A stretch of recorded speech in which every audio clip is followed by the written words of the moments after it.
We go. Welcome back to Command Control Power. Once again, Jason Dettbarn, founder and CEO of Addigy, longtime guest. Thank you so much, Jason, for being back here. Welcome. It's awesome to see you guys. Everybody's looking great. It's been too long. Yeah. I mean, I think I was looking through some of our previous episodes. Listeners can go to commandcontrolpower.com and search for your name, and they'll see it's got to be over 10 episodes. I mean, you have to, I think you hold the like heavyweight champion belt of like Command Control Power, like frequent guest, like whatever it's like that is. SNL host, like Tom Hanks at SNL, Yeah. That's right. So yeah, exactly. You're our Tom Hanks. So thanks for being back here, Jason. Well, it's your support too, guys. Like I think I was probably maybe one or two employees in the company when we first met and maybe recorded one of the sessions. Wow. Yeah. So it's been a journey. It's been a journey. I mean, we've been at this for a little over 10 years. I think it's about 10 years for you this year. So, I mean, really parallel journeys, and yours has had a much more ascendant sort of like streak. Ours is, kind of going along, and people are enjoying what we do, but not like they're enjoying Addigy. Listen, man. Killing it, man. So on my 10-year note, I quit my job. It was almost 10 years ago, right? Like you said, just shy of it now. And I had a second child in the way. Figured this was the perfect time to start a gig. And I didn't pay myself for 2 years. I wasn't independently wealthy at all, guys. Wow. It was a grind. So yeah. It was hard work at the beginning and sacrifice for sure. Yeah. Well, thanks for, staying strong through all of that, because on the other end of it here, we're all enjoying the fruits of your labor with Addigy. It's just been an, incredible product to have. I mean, we were talking before we started about just MDM, like I don't know if it was on my radar 14 years ago, but that's like when it came out. I mean, I remember there was an Apple, some kind of training event, and it was like, you can learn about MDM. And I was like, I guess that's a thing I should do, and like practicing. So with Mac Apple Helpmate didn't get you there, Joe? Exactly. I needed a replacement for Mac Helpmate. And so, yeah, I mean, MDM was like the new hotness at that time. And it took me a few years. I mean, really my introduction to MDM came with Addigy. I mean, it was, in the early days, I think Addigy, you had the agent only kind of, method. You didn't even need MDM, because that's how new MDM was. And so it took me even probably a year or so to really go full on with MDM. And maybe we'll get into this a little bit later, but here we are now with DDM, declarative device management. So kind of a whole new philosophy and framework. But yeah, do you want to give listeners a little bit more of an overview about, kind of the early days, the journey, just, take us up to where we are today with Addigy? Yeah. So to your point, it was an agent-only world that we lived in for Macs. Mobile was MDM, but none of us in the overall market, at least on the ACN side, MSP, et cetera, we weren't really managing mobile devices back then. It was there, but it wasn't really necessary like it was maybe corporate environments. So you only had the agent, and then MDM started to become a requirement where we had to have MDM on the device to start doing things. So those early days, we recall a little nostalgia. We get Apple Remote Desktop ARD, which people don't. There, you could do a lot with it. You could actually just choose a scripted command and run it across all devices all at one time. You configurator, which got a long ways down a path. I think a lot of the Apple tools, we all stretched to their limits, and really made the most of what we could with it. And even imaging, like it wasn't that long ago, guys, that we were actually still imaging Macs. And then you had DEP and Apple ABM, Apple Business Manager, that really sort of bootstrap the device and do those things. So, in that regard, you have to make sure the product continues to evolve. I remember when we were agent only, when we started implementing MDM, we thought, do we make a separate portal for MDM? As a lot of people did, because that was where you were going to orchestrate your mobile devices. No, they all had to be first-class citizens. Everybody's part of that platform, right? And making those choices early on to hopefully get it right. Yeah. Yeah. But Well, here I am a little bit late to the game on managing iOS devices. I mean, I've done it for years, but really just dabbling. But I'm realizing lately that it's a value add to our clients, and it lets us make more money because, I mean, a lot of those casual like BYOD kind of devices are just sort of like skating by, and you just kind of let them be and you don't do too much with them in some cases. But you can make the case when you can manage a device using the tool you already have, using Addigy. You can have, you can enroll it using automated device enrollment or user-based enrollment. And you can then like offer a suite of tools on top of, what they already have. So you can deploy apps, you can, deploy updates, you can otherwise track and manage devices. And keep them, like you can manage them even including like a kiosk mode for a TV, for example. So that's some of our really common use cases, is when a store or an installation or something like that has an Apple TV connected to a display or a projector or whatever it is. And you want to be able to ensure that it's not going to pop up like some home sharing thing, or somebody's personal Apple ID or all this like random stuff in a public setting like that. You can really manage it, and it's very easy to do once you practice it. And Addigy is a tool I've used to do that, and it just makes it really simple. And because I knew how to do things like create a configuration profile or whatever on the Mac, now I'm able to do that with iOS. So it's really like an easy stepping stone, and I'm surprised I didn't get into it earlier. But yeah, you're right. That's where the whole thing originated, was with iOS MDM. Yeah. Yeah, where we're seeing the changes, like you can't, users are worried that when we start managing the devices, we see everything, right? I think Apple slowly, compared to Android and everybody else, built that privacy brand where people feel a little more comfortable. Where we're really going to see this change a lot more, they are pushing, like no tomorrow, managed app IDs. And so if you actually think about the use of a managed Apple ID at a company level, and then everything you can do personally on the device, they're trying to provide this segregation on the device where you have company apps, company data, and personal separated. So if there's changes within my employment or anything else I do there too, it's just that one segment of corporate apps and corporate data that I'm able to wipe out, and I don't wipe out the device. I think it's still going to take, for a number of reasons, a couple of years to get there to where we're all really confident in this segregation. But that's where we have the proper, because BYOD is not really BYOD in my opinion. Right. The BYOD components we've got today, it's now we've got to segregate the usage on the device. So, right. Yeah. That's interesting. Sam, you've probably had the most experience with that of all of us. I mean, you, to the point where you, I think, like had to retire a phone number at one point from spinning up so many test accounts and whatnot. So yeah, I mean, would you want to tell us of your experience? Because this is an area I need to get into also myself. That's so funny. Yeah, that bit me. Jason, I don't know if you know, but like basically I was using my phone number so much for test Apple IDs over the years, or classes or whatever, that I hit that limit from Apple. And they're like, you can't use this anymore. I even called support, and they were just like, I remember the support person going, I've never seen this many attached to one phone number before. So, yeah, that's me. Yeah, there's hard limits. Yeah. Sure.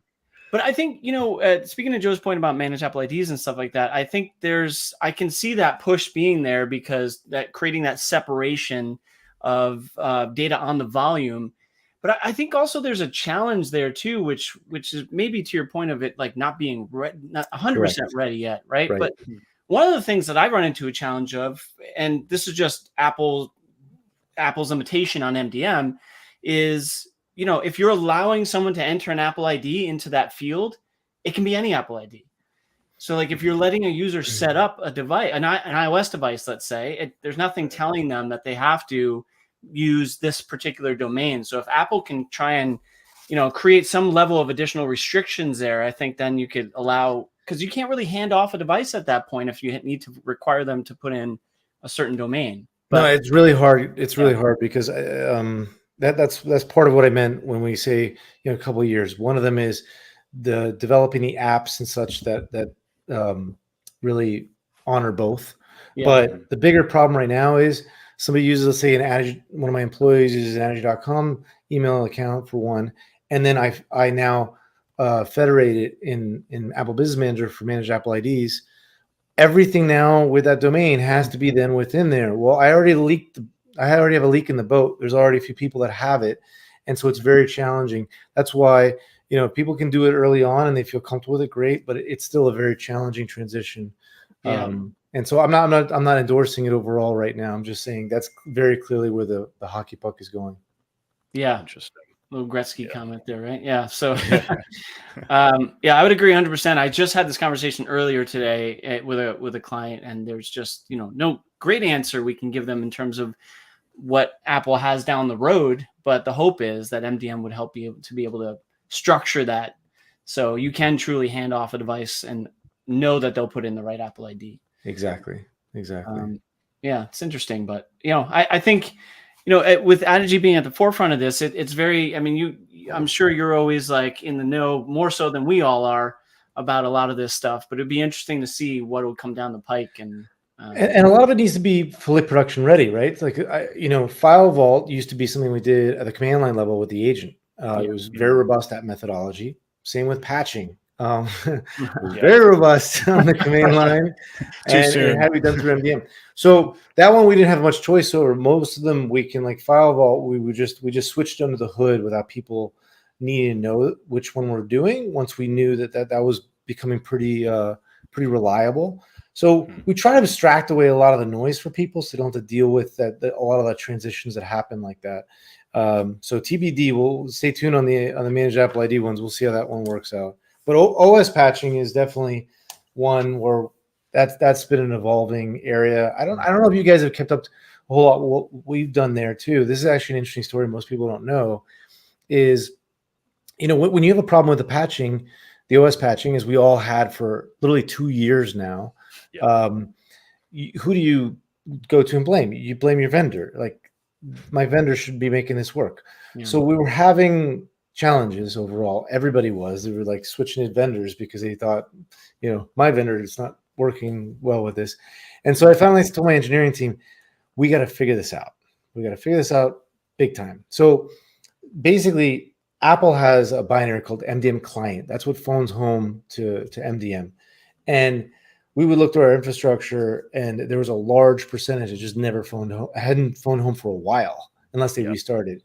Like, some of them hadn't phoned home in 6 months over MDM. This means everything, not just patching, configurations, everything's like locked up. So we figured out a way to detect when these things happen. And dynamically, if we're checking in properly through Addigy platform, we would just reboot that thing and restart elegantly the patch utilities, and it worked flawlessly. Like, we got everybody up to like 98% full compliancy. And we decided, like, we've got to really make this available for everyone. This is not something that just, like, patching is pretty fundamental. Yeah. So we made what we call Watchdog available for everyone to download and use for free. And it was heavily leveraged. First of all, I only expected it to be out there for probably 3 months because they were going to fix the bug. It took a lot longer, but so that was recently just changed and taken away. And DDM patching is working. Declared device management patching is working really, really well. So sort of, again, that's been obfuscated under the hood and made sure it's the way we've implemented, I think, is beyond what most people have done with the deferments. I'm able to talk about that, but that's a big change, because you got a balancing act you got to do. How do I make sure that I'm not disrupting my end users? They're able to deliver productivity and everything they're doing, yet I'm maintaining the compliances I need for patching for my organization and my customers. The only way you can do that is by having an elegant deferment process that has thresholds and deadlines to them. Yeah, and you're able to maintain both. You're not bugging the user, and you're getting that point of like, okay, time's up. It more so like you're bugging them just the right amount. It's like, how much bugging can they tolerate, or are they willing? It's like they want to be bugged because, like, they don't want it to fall out of compliance. They don't want to have like now you have to update. And, I don't care that you have a call right now, like, it has to happen. So, you want to bug them enough before that happens, but not so much that they're going to, like, just never, they're going to want you to take your software off of their system or whatever. So this is the balance that, it's that. And it's also just user communication in general. Like, how do you actually explain that to them, what's happening and why this is necessary? And if your tools are broken, like, we had for 2 years where Apple's like actual tools to keep software up to date were just totally, not reliable, that just added a whole other layer of frustration to it. So we came up with all kinds of workarounds. From my own personal experience, once you came out with MDM Watchdog, it was like a night and day difference. I stopped having to just like worry about all that stuff. Like, it used to be like, well, why didn't this command work? And I'm looking at it and it's like, okay, it could be any number of issues. Like, let me have them restart. Let me try it again. It just felt like in general, there was always kind of something that I wasn't sure if it was going to work, renaming a device or whatever, these things that are related to MDM specifically. And ever since MDM Watchdog came out, it's just been like a feeling of a night and day difference. Like I just literally don't even think about that stuff anymore. And that includes now the new update mechanisms that are part of MDM. So all of that became much more reliable. But now I'm understanding that, the MDM system updates are, of course, the old way now. So even though those are now working and everything's great there, in my opinion, now we're at DDM. So we're at declarative device management, updates or system updates. So can you explain, like, philosophically, like MDM versus DDM, and what are some of the differences in terms of like user experience with DDM versus MDM for updates? Yeah, exactly. I think this is really helpful and important. It's actually Apple taking on a lot more initiative in my viewpoint, because you think about it, when we were doing MDM, Apple wasn't running any MDM. They just basically said, like, actually looked at their environment. Every department that would build some component in their platform, they would be responsible for writing the MDM portion, which is why the MDM was always very differentiated. There was no like central theme to it. And a lot of what we had to do was a lot of behind the scenes stuff to make sure what's working, what's not working, how do we tweak it. With Apple Business Essentials, they got a lot more robust. And now they're taking on even more and saying, it doesn't matter. We just need to make these things work. So think about, if anybody knows Puppet or Salt or Ansible, those are frameworks we've used in the server side forever, which says, hey, here's a recipe. Go and maintain that. Go push stuff in that state and maintain that state. MDM was only the servers had to know all this stuff all the time and had to tell the device, hey, do this, do that, do this, do this, and maintain that state at all times. And that creates a little bit of discontinuity overall. And, some that are better than others. Now what we're doing is, look, the MDM doesn't really manage the state anymore. We don't do that. We basically just hand in that recipe and say, hey, if you got any questions, we'll give you something, we'll give you more details. And they let us know, hey, we got it. And so if you upgrade your OS and there's some policies in there that change the way your things are operating because of your OS or anything else you have in there, the device manages itself in that fashion. So it's a very different model. And most people shouldn't really care about that, I guess I would say. But it is the device inherently doing the things it's supposed to do rather than just waiting around to be told what to do. Right. Whereas MDM is like throw the instruction over the wall and then like hope for the best. And, if it didn't work, like the server's responsible for saying, like, did that work? Did you do what I said?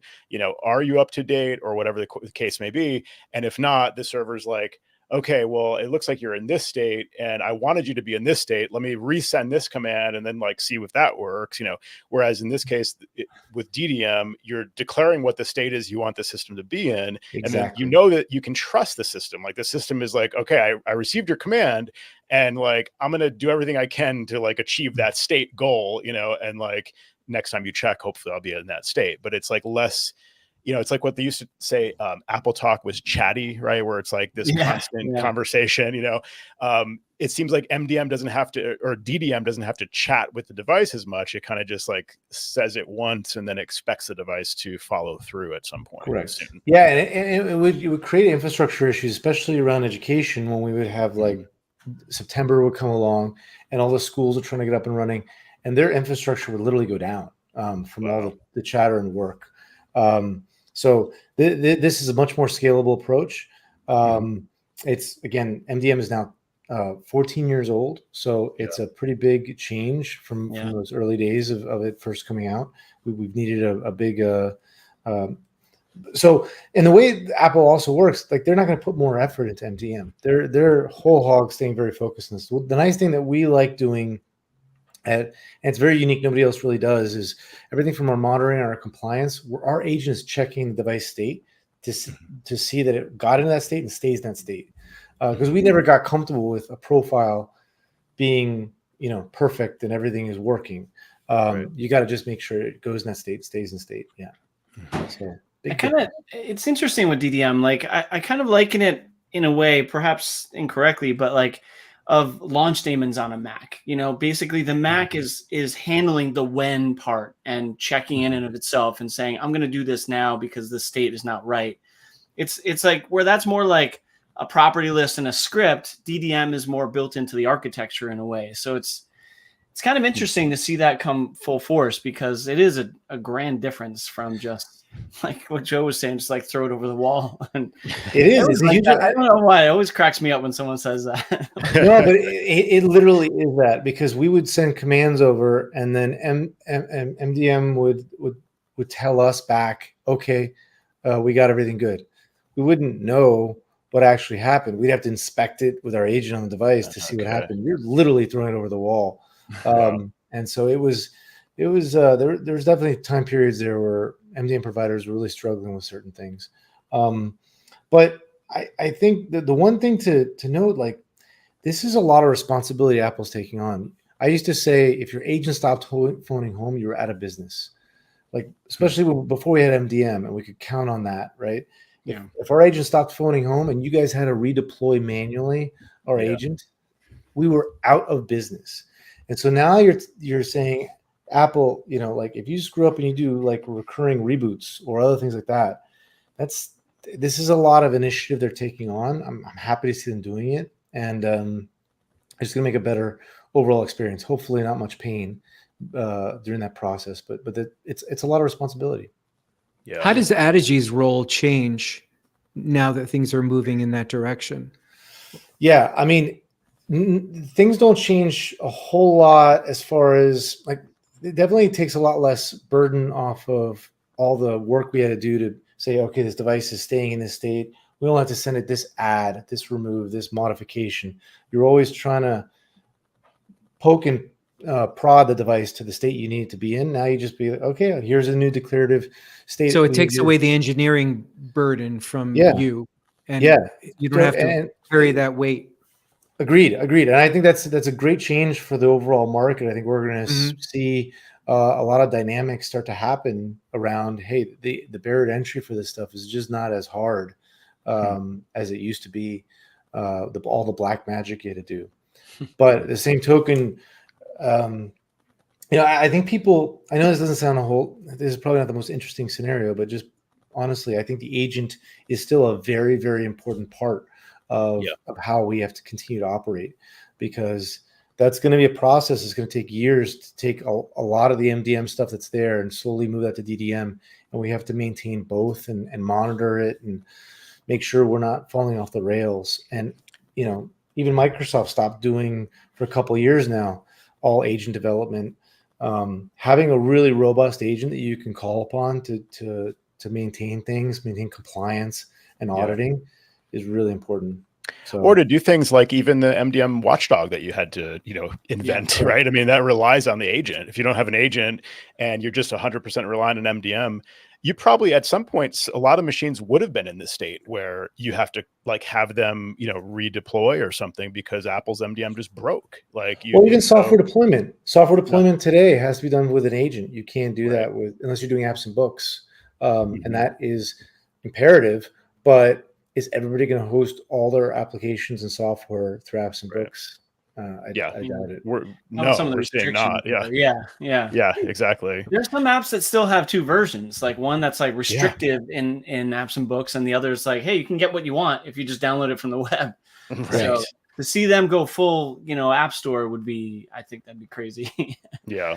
Well, also, Jason, the live desktop and live terminal are both agent based, right? I mean, you need there's a lot of heavy lifting on the agent side. People forget our LAN caching capability to just get like large amounts of data moved down on the device. And so there's still a lot there. I think everybody's predicting that that's going to be dead, but the beauty is the orchestration together provides the robustness that we need, at least for the next few years. Totally. So, Yeah, I'm definitely not ready to rely on Apple creating some kind of remote management tool. I mean, I certainly don't expect them to allow us to, remotely screen share with the machine through their built-in tools, because I mean, I'm not even sure they want us being able to screen share with, 0 clicks, like with Addigy Live Desktop for that matter. I mean, it's a feature that I use it like almost every.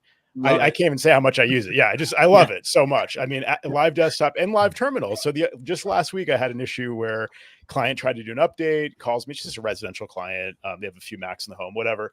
Calls me because it's on the recovery screen. I'm like, no problem. Reinstall Sonoma. So we did that. She boots back up. Won't finish booting basically.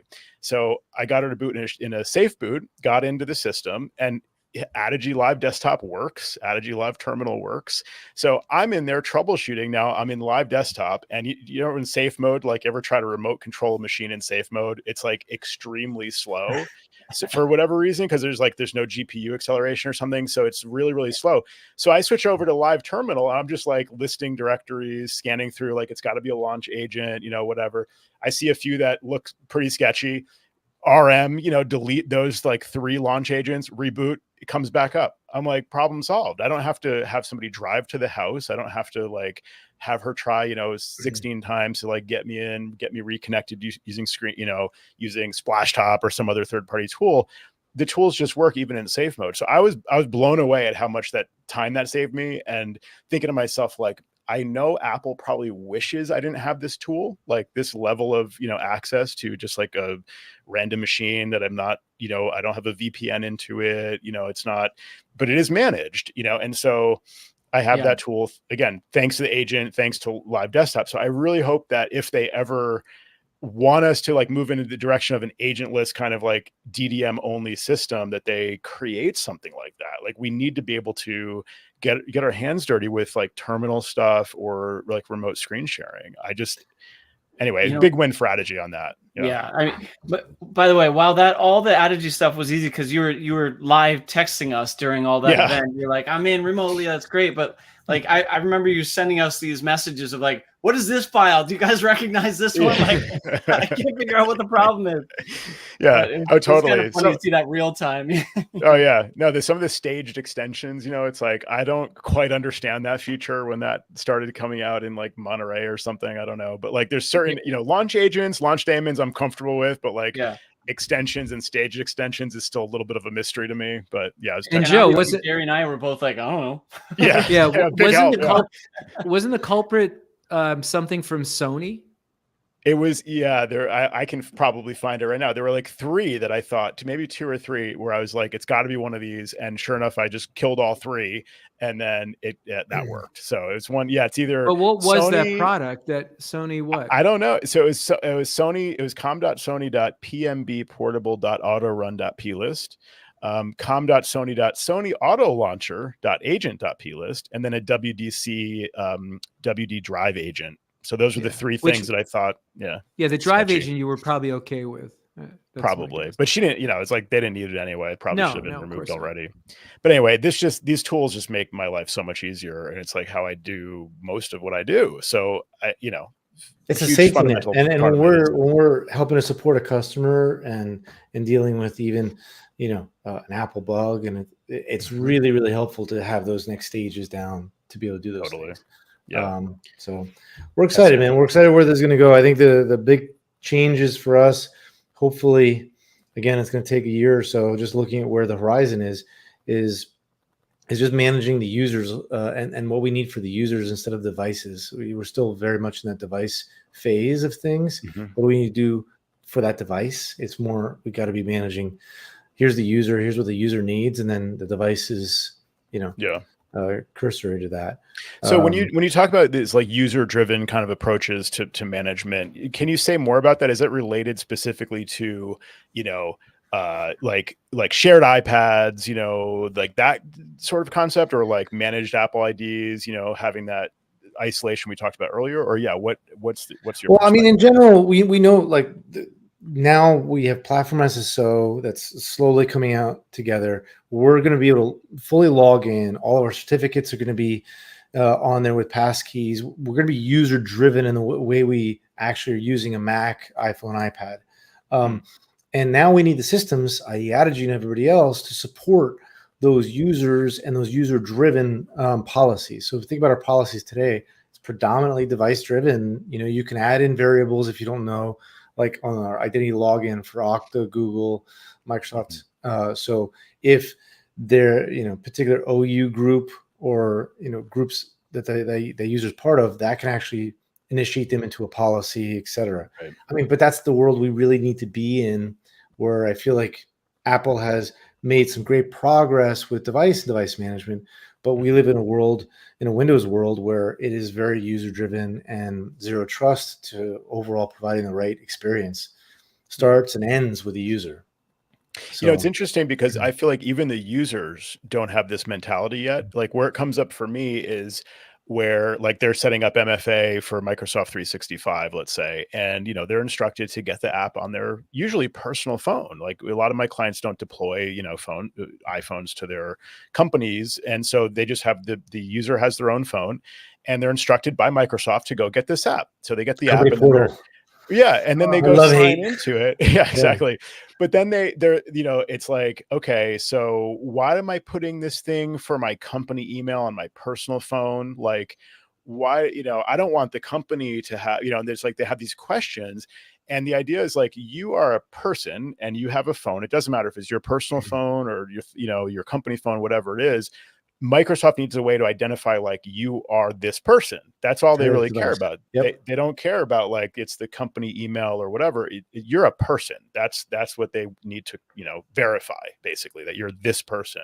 So I try to explain that to clients, but I don't know like what the disconnect is, but they oftentimes have this suspicion about like the company email being on their phone. Even if they have the company email on their phone, they think like, I don't want to download this app and associate it with my company. Like this is my phone. It's an interesting situation, but yeah, we're seeing the whole industry move more and more into that. Look at, for example, Collide, user-based security, and they just got acquired by 1Password. So I think the industry sees that this is really the trend.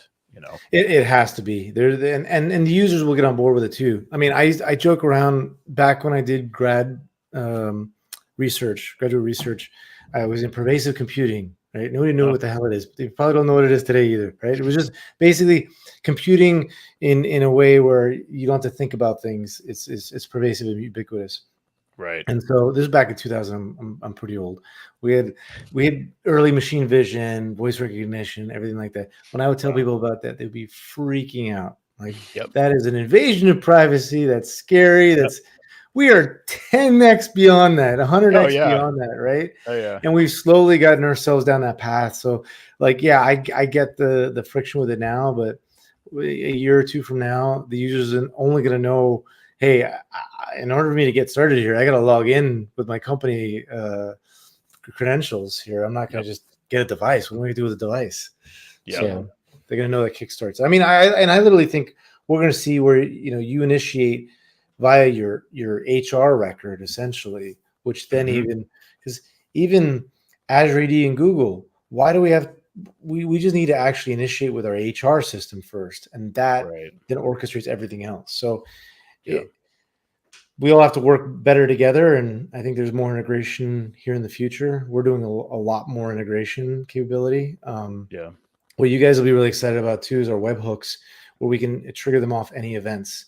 Working with a lot of different providers now on an integration basis. So we're going to be able to do a lot more. Yeah. Interesting. Cool. I think, I'm thinking about like all these pieces of it too. And there's the compliance piece as well that like, I only think about this because you mentioned the company portal app from Microsoft, which I have a hate relationship with, I guess. But with that, like there's the piece of like the compliance as well. Like not just do you have the right credentials, but are you in a right IP scheme, or do you have an up-to-date operating system, and then we'll let you in? So there are the other like security components of this as well. That's like becoming a big picture, like what people need to do beyond just credentials, which MFA was one piece to battle that credentials piece to make sure, like Joe said, that you are this person. But then the other piece is like, are you in a state that we should let you in? Is the device in a state that we should let you in? Look, Microsoft did sort of pioneer that a bit with conditional access, but it's a 1.0 phase of things. They check 5 things, and then hey, you're in that state. And then if you're not in compliance in their conditional access, it gets triggered off, and you don't have access to company data. Good, everybody got it. They were drinking the Kool-Aid, but then the problem is now your user's stuck. They don't even know why they're wearing a dunce hat in the corner. They got to figure out how to get back into conditional access into compliance. And so what we did with our conditional access with Microsoft is, you can now extend it to full sets of compliance and beyond some custom ones. But we'll remediate those things, get the user back into compliance, and they rarely even know that they actually fell out and were kicked out of with conditional access with Microsoft. Because right transactionally when it happened, we remediated it and got them back on and working again. So, I mean, if you guys haven't used the compliance itself and just, larger perspective, it's really easy and turnkey. Turn on CIS, turn on NIST. You just do it rules if you want, or what most people do is they have it remediate and keep the device in that given state.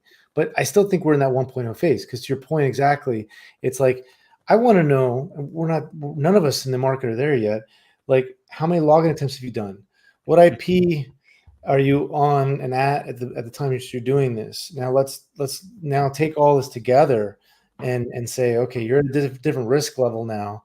We're gonna put you in, I love lockdown mode with at least with the iPhones, and you can do, but you can't initiate that via MDM. You got to prompt the end user and say, hey, put your device in a lockdown mode. You're in a very risky scenario right now. That doesn't make sense. Right. So we'll get there. I know we'll get there in the market. So imagine that prompt coming to someone who already stole the device. They're not going to allow that to right, exactly. Yeah. It's like an Please lock this down. Yeah. Please report a stolen device. No, it's me stealing it. Yes. Right. Yeah, exactly. Yeah. Oh man. Yeah, it's great to see the trend, though. I mean, I feel like we have come over that hump with MDM where, now we're on the other side of that. We got some great things on the horizon, and, because we've got enough to worry about with like the unknown, the unforeseen scenarios. So to be able to enforce compliance with the things that we know would help us be secure, that really should be just table stakes. I'm glad finally that's becoming more industry standard, because, it's accessible also not just to huge companies, but to smaller companies too. It is, and look, everybody's doing a great part to helping all the Apple users out there, because they really, in my view, always need to have ACNs, MSPs helping them. I can't tell you how many devices I see that don't have file vault encryption turned on. They're not an MDM, so you can't lock wipe. They're not an Apple Business Manager, so you can't get them back in at some point either. There's some simple guardrails that we have out there now. And if you wonder, am I doing a lot as an MSP, or overall ACN MSP? There's just that small step that we all take for granted right now is a big change in security posture for a lot of customers, and they really need that. They really, really need the standard stuff. Turn on Gatekeep, turn on File Vault. 8 things, and get myself to a much, much different security posture. Right. Yeah, that's what I'm hearing from this conversation is really there's 2 areas I think that we all should be more invested in, which is these compliance features built into Addigy, and also user managed Apple IDs, where you have that compartmentalization, to play with that. I know it's maybe not quite there for prime time. Be aware of it. I wouldn't jump right into it just yet. But yeah, on the compliance side, if people are using our self-service, the end user is going to be able to see that they're in full compliance mode too. It's really transparently important for them to know, hey, I've got all these compliance rules applied. I'm all in the green, and that's a huge part to Joe, Sam, and Jerry. Exactly. We once in a while it's nice to get a little credit from our clients, that the warm and fuzzies coming this way from them to us. So that's definitely something we're looking for. One other feature I was looking at recently and kind of interested in, Jason, and hearing your opinion about, is the smart filters. So this is where, of course, the trend now is AI. Everything, sprinkle a little AI on top of everything. But the idea of like, this comes up in our conversations a lot, like generating work, like finding work for us to do. Because a lot of times, you set it and forget it with a lot of this stuff. And it's, actually it works pretty well. But how can we find things to do that might be billable or just things that need to be done? So I was interested in exploring this. I know it's like brand new, but smart filters to kind of find devices that may fall into certain categories of having issues, and doing that with natural language. Do I have that right? You kind of just like explain exactly what you're looking for. Yeah, cool exactly. Feature. So taking natural language, and we you got to take some of the stuff with a grain of salt when we're doing this stuff, right? Like, so if you guys have ever engaged with pseudo AI or pseudo insights, that site is actually, that's Addigy's. We put it out there because we needed to understand a little bit more of what we needed to do, what the market wanted and needed. And amazing how much traction that gets every day. Wow. Openly for people to be able to generate scripts and the things they want. But on the filter side, it's exactly that. Find me these users, and it helps me then see what filters I can start to dig into and find. We hope we're going to be creating a lot more facts, a lot more capabilities to be able to fine tune and find more data and more items we want to look for. And then now I can create a filter set out of that and just quickly find the devices I need to find that meet that criteria. Right. So that one's a big one. We are soon coming out with a brand new revamped public software utility and third-party update utility as well too. And I don't think anybody in the market has gotten it right. I think the area that's gotten that was the most advanced to be able to do this stuff was Monkey, but to run that stuff was pretty hard and advanced. So I think we found the right mixture of keeping it simple and easy and highly advanced in what we do there, especially with the recipe of software we've got in there. So love that. There's a lot on the roadmap, man. Wow. Yeah, that's a huge one to add. It just almost like an afterthought. It's kind of like, it's a really important thing. We've talked to a few different, open source developers about it and colleagues of ours, who are developing stuff around this. But it's really, again, one of the main things that we need is like to be able to offer to our clients that we're going to keep all your stuff updated, and largely we can do that with Addigy, but there's a few different ways to do it. There's Microsoft Office updates are done one way, system updates are done another way. There's the public software deployments. There's, other ways of doing updates and things like that, rolling your own, there's Adobe software. You have to use their tool, their remote update manager tool. I mean, there's lots of like individual kind of a hodgepodge of different things. That's just the way the industry is, but it's the thing that the clients programs. Yeah, exactly. Right. It's like our version of Microsoft's, add remove programs. Yeah. But, it's definitely like, it's something clients think like, well, can you just update everything? And we're like, well, yeah, that's like, we're trying to, but then sometimes there's random third-party software and they're like, I thought you guys did this, and it's like, well, I didn't even know you were running that. I probably should know you're running that, but like, this is a real conversation, I'm sure. yeah. This happens, and so, to have this tool that would say, at least for like the 80% or 90%, like most common or whatever, just to be able to say, yeah, I do want that to stay up to date. I do want that to stay up to date, and just have it be done would be such a lifesaver. So we said it's a pillar for us, right? OS patching pillar. This is another pillar that has, and when I say nobody's got it right, there's the simplicity in the UI of how much you do there. There's also the coverage of the amount of software titles, as you were kind of making a reference to. But the other part is, a lot of us in those catalogs we're referencing auto packager and other things. You've got to be really careful, even in Monkey and using auto packager. You can't just reference everything. You don't know where these are coming from, who's supplying them. So it's an injection potential for security risks. Definitely. So there's a lot to that stack, but I am super confident we're getting it right. Some really good people here on the team that are just focused on that and have a lot of experience around it. So it's a big trust issue. You're right. I mean, it's like, you really need, you can't just like point your updater at some public repository and hope for the best, because you don't know maybe who has access to it, who's maintaining it, who might, I mean, like we just saw this with Linux, right? With like a very fundamental tool, XY utils or whatever, like, tool that is like built into like, pretty commonly used flavors of Linux that was like over the course of years, like infiltrated by some, threat actor. And so like we were a very close call, and that can happen with, if you're outsourcing your updates to like some random person on the internet. So I go mad over Joe because it's a threat vector in everything we do. Yeah. Like what third-party code utilities are we doing? And we can't do an update of those and just hope for the best. I was at the Objective by the Sea security conference in October. One of the interesting things, they talk about a lot of different ones, but one that I think about a lot too is even on the App Store, which has, really tight stringent capabilities. Yeah. A lot of the free utilities on there, once people are using it and have gained confidence in it, somebody will buy it or grab it, or it's been let go of, and then they use that because iterative releases they don't really check as hard on the App Store, and then that becomes, hey, I trusted this title, but I don't even know who it is, and suddenly it's a Trojan that's running on my device. So there's a lot of threat vectors out there, and you have to be really on top of all of it. Totally. Yeah. I mean, I look at this as like, there should be a kind of, there's always a question of like, do you want beta updates, or do you want, public updates on day 1 or day 0?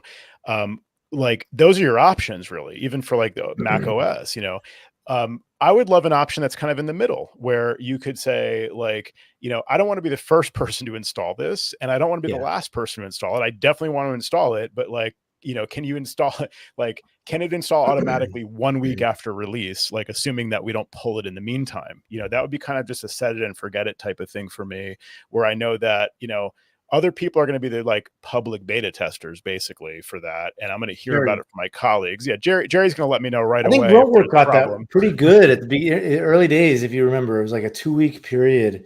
You either got it certain devices installed immediately, or you had 2-week delay, and it would get on there, and that way you at least didn't get the latest. And I totally hear where you're going with this. It keeps I can have some light testing automatically in my environment, and other ones I know have gotten something that would have been fixed if there was an issue. You're right. Exactly. Yeah. Yep.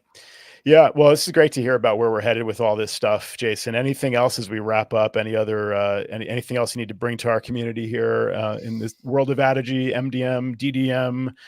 Any of the no? I mean, we got WWC in a little over a month and a half. We got to hang on tight here. It's gonna be a fun summer, but it's a dynamic environment, and we try to be really dynamic here at Addigy. But it's all thanks to our customers who help us put up with some of the challenges when we have challenges. But we together, I think we really have built something amazing. So I got a lot of appreciation for you, all the listeners. It's a testament to how we've all been working together. There's a real aspect to vendor partnerships. I think there's some people that like, I don't know, they're always trying to trash vendors. But if you try to work with the right partners to get things accomplished, we can do some amazing things for sure. Definitely. Yeah. Well, I agree. You guys have shown that with your good faith kind of release of MDM Watchdog for the benefit of the community. I mean, I know you're probably proud of the efforts of your engineering team to create that, and it was like incredibly useful. Like I said, in the scope of Addigy, we got to enjoy it, but it wasn't limited to Addigy. You put it out there. And I think that's always a great thing to do, is like, if you can put the offer out there, and hopefully the rest of the industry reciprocates too. I mean, hopefully the next time around, someone else invests a ton of engineering resources in whatever their, problem they're seeing is, and puts it out there for all of us to enjoy also. I'm doubtful. Yeah, maybe, you never know. I mean, at the end of the day, that was like, it was, security is so fundamental. We've got like, that has to work for people. We just can't hoard that, for sure. Yeah, exactly. No, that was great. Really, really well done. Awesome. Well, and Jason, last time I think we wrapped up with you, we were asking you for 10-year predictions. So that's a quite a time horizon. Maybe we need to limit it to like 2 to 5 years. But last time you mentioned Microsoft wants to own the device management space. Have you seen that kind of continuing to trend? Because I do see clearly. I mean, you guys have partnered with like you were mentioning earlier, Intune and things like that. I mean, how, like, what do you see? Where do you see that going? And do you have any other wild card predictions besides that?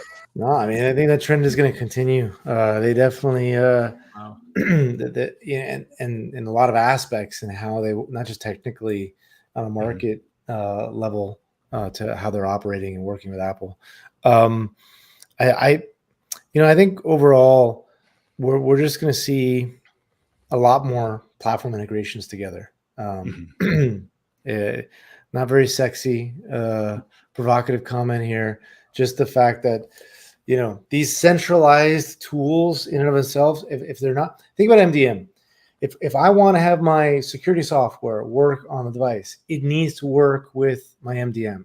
Like we are now becoming, whether we like it or not, or whatever else, we're a big authority for the organization, that device. And so we've got to work together with the partners to make the best experience possible. We're now like the root level utility for the device, and that's a lot of responsibility. So we're going to see a lot more of that integration, and we're leading that charge. So I think others will follow suit. But yeah, I don't know, that's 10 years out. I definitely am starting to see 5 years out. Back in the day, I couldn't see more than 6 months out. But yeah. Nice. That's awesome. Whatever you say, Joe will hold it to you the next time we meet. I like it. That was really fun. I mean, I would still hold that statement probably a year ago when we chatted about it. Yeah, for sure. Yeah, no, I love this. Partnerships is great. I think that's a good prediction, because I think, like you said, it's really necessary. So I hopefully we're more only in business because that. of our partners and vice versa. And if you really look at that copacetically, hopefully we're helping organizations, businesses, and the end users. If we're doing that right, it is absolutely a partnership. So Nice. Cool. Awesome. Well, great note to end on. Yeah, definitely. Yeah. Awesome. Well, thanks again, Jason, longtime guest and supporter of Command Control Power. And I just am so happy with everything you've done with Addigy. So thankful for Addigy. It's such a great, useful tool in my tool belt. I couldn't live without it. Couldn't run my business without it. So thanks for continuing to lead the charge over there. And maybe one day you can, fade into the background as the chief evangelist and let someone else do all the heavy lifting. But for now, we're happy you're at the helm. For sure. Thank you. Yes, I enjoy that. We'll have more beers at a conference together. Absolutely. Can't wait. I'm all out right now. So. Nice. All right, guys. Good talking to everybody. Jason Dettbarn, founder and CEO of Addigy. Thanks for joining us on Command Control Power. Thank you, guys. Thank you, Jason.